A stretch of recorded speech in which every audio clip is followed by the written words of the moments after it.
O'zbekiston Respublikasi Prezidenti Shavkat Mirziyoyev to'ylarni keskin tanqid qildi va xalq dardini aytdi. Bosh vazirdan boshlab hokimgacha ijro organi rahbariga to'y marosimiga borishi man etiladi.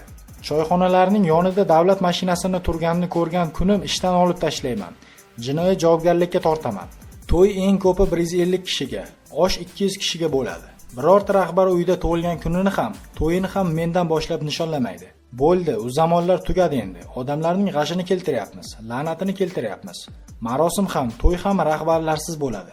Bosh vazir boradi g'uddayib hamma muovini bilan. Hamma turadi. Sen o'sha qilgan 20 kilogramm go'shtingni puliga bitta kambag'alning uyiga borib kraska qilib ber, televizor olib ber, noinsof. Qaror chiqadi qaror. Prezident qarori emas, senatning qarori chiqadi. Qani birortang g'ing deb ko'r, u to'yga borish endi man etiladi. Men o'zim yuragimdan bilgan holda shuni aytayapman.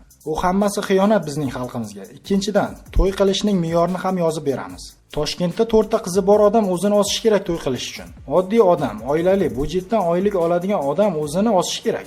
4 ta qizini erga berish uchun o'zini ossa to'g'ri bo'ladi. Nimaga? Hech qanday imkoniyati yo'q. Baribir bechora qarz oladi. O'ziga qaramaydi, doktorga bormaydi. Faqat shu to'yga yig'adi. Kimga kerak bu to'y? Bo'ldi, biz oldin tashviqot qilib ko'rdik. Bo'lmadi bu tashviqot. Xiyonat qilyapmiz xalqimizga. To'ylarni agar joyiga qo'ysak, korrupsiya bo'lmaydi, adolat paydo bo'ladi. Agar birorta rahbar, prokurormi, hokimmi, soliqchimi, chegarachimi shu me'yordan chiqsa, o'sha kuni ko'rasizlar. Qamayman hammasini. Qaysi vazir yoki bosh vazir o'rinbosari shunday to'y qilishga qaydan oylik oladi? Hammasi o'g'irlik bu. Agar buni tagini surishtirsak, o'g'irlik. Bu ham ana shu adolatsizlikni targ'ib qiladi. Hamma bilish kerak. 110 kishi, 120 kishi, tamom. Juda borsa ruxsat olib komissiyadan 150 kishilik qiladi. Boshqacha to'y bo'lmaydi hech qayerda. Juda yaxshi to'y bo'ladi. Faqat yoshlar bo'ladi to'yda. Qariyalar non sindirishga boradi. Yoshlar to'yga boradi. Nima uchun buni aytayapman?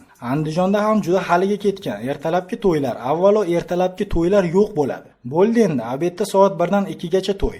Kechqurun qaysi restoran to'y qilsa, o'sha restoranni yopamiz, degan prezident. Thank you.